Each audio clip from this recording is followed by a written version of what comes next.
ప్రపంచం గర్వించదగిన 6 ప్రముఖ తత్వ శాస్త్రవేత్తలలో పద్మవిభూషణ్ కొత్త సచ్చిదానందమూర్తి ఒకరు అని గిరిజన సంక్షేమ శాఖ విశ్రాంత సంచాలకులు వాడ్రేవు చినవీరభద్రుడు అన్నారు. కొత్త సచ్చిదానందమూర్తి శత జయంతిని పురస్కరించుకొని ఆయన జీవిత విశేషాలతో ప్రముఖ పాత్రికేయుడు బిఎల్ నారాయణ రచించిన పుస్తకాన్ని ఆయన ఆవిష్కరించారు. స్థానిక బురిపాలెం రోడ్లోని శ్రీ వివేకానంద సెంట్రల్ స్కూల్లో కొత్త సచ్చిదానందమూర్తి శత జయంతి సందర్భంగా ఆయన జీవిత విశేషాలతో సీనియర్ జర్నలిస్ట్ బిఎల్ నారాయణ రచించిన పుస్తక ఆవిష్కరణ కార్యక్రమం మంగళవారం ఘనంగా జరిగింది.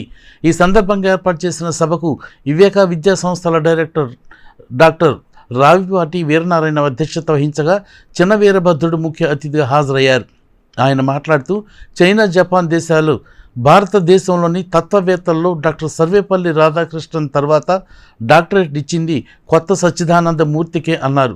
భారతదేశంలో అనేక మంది తత్వవేత్తలు ఉంటే ఎక్కువ మంది ప్రముఖులు తెలుగునాట ఉన్నారని, నేటి యువత తత్వవేత్తల గురించి పట్టించుకోరని అన్నారు.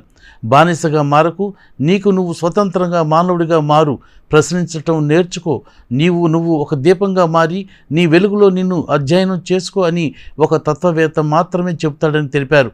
మహనీయులు, తత్వవేత్తల గురించి నేటి యువతకు తెలియాలని సచ్చిదానందమూర్తి ఉద్యోగం కోసం కాకుండా జ్ఞాన సంపార్జన కోసం విద్యాభ్యాసం చేశారని అన్నారు. దళిత సార్వత్రిక విశ్వవిద్యాలయ ఉపకులపతి ఆచార్య గుజ్జర్లమూడి కృపాచారి మాట్లాడుతూ ఆచార్య నాగార్జున విశ్వవిద్యాలయానికి ఆ పేరు పెట్టడానికి ప్రధాన కారణం సచ్చిదానందమూర్తి అని, విశ్వవిద్యాలయాన్ని గుంటూరు, విజయవాడ మార్గంలో ఏర్పాటు చేయాలన్నది కూడా వారి సూచన అని అన్నారు. చైతన్య వేదిక అధ్యక్షుడు డాక్టర్ పాటిబండ దక్షిణామూర్తి మాట్లాడుతూ భారతదేశానికి ప్రపంచంలోనే పేరు తెచ్చిన తత్వవేత్త సచ్చిదానందమూర్తి అని అన్నారు. కార్యక్రమంలో వివేక విద్యా సంస్థల executive director K Ramaraju, Sachidananda Murthy కుమారుడు కృష్ణ, పుస్తక రచయిత బిఎల్ నారాయణ, నాగళ్ల వెంకటరత్నం, భీమేశ్వర ప్రసాద్ తదితరులు ప్రసంగించారు. అనంతరం పుస్తక రచయిత బిఎల్ నారాయణ మరో రచయిత జుగాష్విల్లిని సత్కరించి ఇంటర్ విద్యార్థులకు సచ్చిదానందమూర్తి జీవిత చరిత్ర పుస్తకాలను అందజేశారు.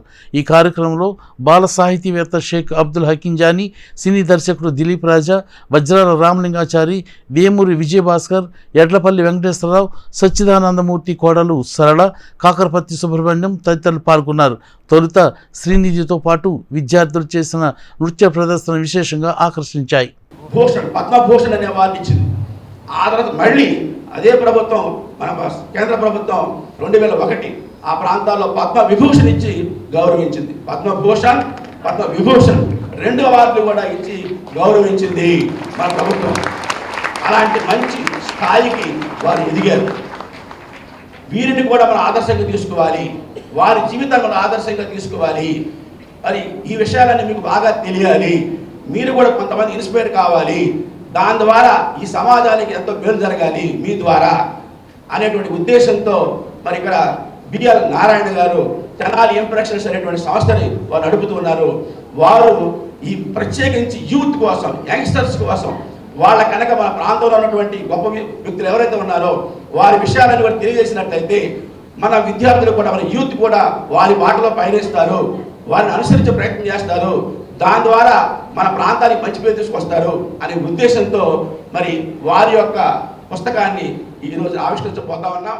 మంచి పుస్తకాన్ని, నోట్స్ చూసి రాసుకోవడానికి, పుస్తకాలు లేకుండా లైబ్రరీలో ఉండేటువంటి పుస్తకాలతో చదువుకోవడానికి ఫిలాసఫీ డిపార్ట్మెంట్ ఒకటిదా, ఫిలాసఫీ తప్ప నాకు ఇంకోటి ఏం దొరకలేదు.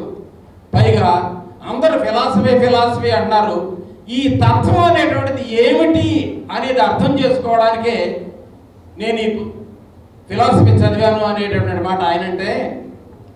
ఆయన ప్రపంచ ఖ్యాతిని తీసుకొచ్చాడు కాబట్టి ఆయన చదివినటువంటి ఫిలాసఫీని ఈ ప్రపంచానికి చెప్పడం కోసమని, ఆయన తెలుగువాడే అయినా కానీ తెలుగులో పుస్తకాలు రాయలేదు కాబట్టి తెలుగులో నేను రాస్తాను అని ఛాలెంజ్ చేసి మనకి తెలుగులో వచ్చినటువంటి పుస్తకాలు ఎన్నో 13 పుస్తకాల పైగా తెలుగులో రాసినటువంటి ఘనత సచ్చిదానందమూర్తి గారు.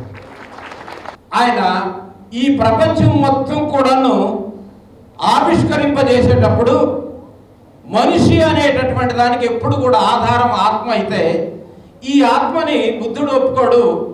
కొన్ని మత గ్రంథాల్లో ఆత్మ లేదు అనేటటువంటి మాట చెప్తారు. కానీ మనకి సెంట్రల్గా ఉండేటటువంటి దేవుడు పరమాత్మ అనేటటువంటి దాని గురించి చెప్తే ఈ ఆత్మకి ఆధారం ఏమిటి అంటే మానవుడు. మానవుడికి ఆత్మ మానవుడికి లేనిది అసలు ఏమీ లేదు ప్రపంచం. కాబట్టి మనలో అన్నదంతా కనిపించకుండా ఉన్నటువంటిది ఏంటంటే ఆత్మ. తర్వాత ఈ చరితార్థుల శీర్షికతో ప్రముఖుల మీద బుక్లెట్స్ మన నేటి యువతరం కోసం అని చెప్పి తీసుకొద్దాం అనుకుని ఆ ప్రయత్నం మొదలుపెట్టాను. ఇప్పుడు ఇది వాస్తవానికి 4వ పుస్తకం అనుకుంటే 5వ పుస్తకం. మధ్యలో ఒక హరికథ భాగవత, ఎందరో ఆడవాళ్ళకి ఉచితంగా హరికథ నేర్పి వాళ్ళ జీవితంలో భాగవతాలను కష్టపడేందుకు దోహదపడినటువంటి కల్లాకల వెంకటేశ్వర గుప్తా భాగవతాల మీద పుస్తకం తీసుకొచ్చాను. ఇది ప్రస్తుతం కొత్త సచ్చిదానందమూర్తి గారు నాకు వ్యక్తిగతంగా కూడా పరిచయం. ఆయనకి పద్మవిభూషణ్ అవార్డు వచ్చినప్పుడు ఆయన గురించి వివరాలు సేకరించుకొని ఒక స్టోరీ ఇచ్చాను వార్తల్లో. అప్పుడు నేను అది చూసి నాకు ఆయన ఫోన్ చేశారు. అప్పుడు ల్యాండ్లైన్ ఫోన్ చేసి, నారాయణ నేను కొత్త సచ్చిదానందమూర్తిని అంటే నేను ఆశ్చర్యపోయి కాసేపు మాట రాలేదు నాకు. మీరు ఏంటి వేంగాను అనుకోండి. నిన్న మీరు వార్తల్లో రాశారు, ఆ వివరాలన్నీ మీరు ఎక్కడ సేకరించారు, ఎవరు చెప్పారు మీకంటే చాలా భయపడిపోయాయి, ఏమైనా తప్పులు ఉన్నాయి ఏమని. ఒకసారి ఇట్లా నాయనమ్మ ట్రస్ట్ ఉన్న విష్ణుమూర్తి అన్నారు, వాళ్ళ దగ్గర తీసుకున్నాను నేను వివరాలు. ఇంత వివేకం కలిగిన వాడు, ఇంత పరిణతి చెందినవాడు, ఈయన కదా తెలుగువాడు కొలుచుకోవాలి, ఈయన దగ్గర కదా బారులు కట్టాలి. ఓ దేవాలయానికి మనుషులు క్యూలో దేవుడి దర్శనానికి వెళ్ళినట్లుగా తెనాలి మొత్తం క్యూ కట్టాలి కదా ఆయన చూడటానికి. ఇటువంటి మనిషిని కదా మనం గౌరవించుకోవాలనిపించింది. సరే, నన్ను ఈ సమావేశానికి మాట్లాడమని పిలిచారు కదా అంటే నేను సత్యానంద పుస్తకాలు అసలు ఏమున్నాయని చూస్తే దురదృష్టం ఏమిటంటే మొట్టమొదటిది ఆయన పుస్తకాలు ఏమి అందుబాటులో లేవు. కొన్ని పుస్తకాలు ఇంటర్నెట్లో archive.org అని ఉంటుంది, మీరు చూడండి. సైట్ చాలా విలువైన సైట్ ఇది. archive.orgలో కొన్ని పుస్తకాలు 10-12 పుస్తకాల దాకా ఉన్నాయండి.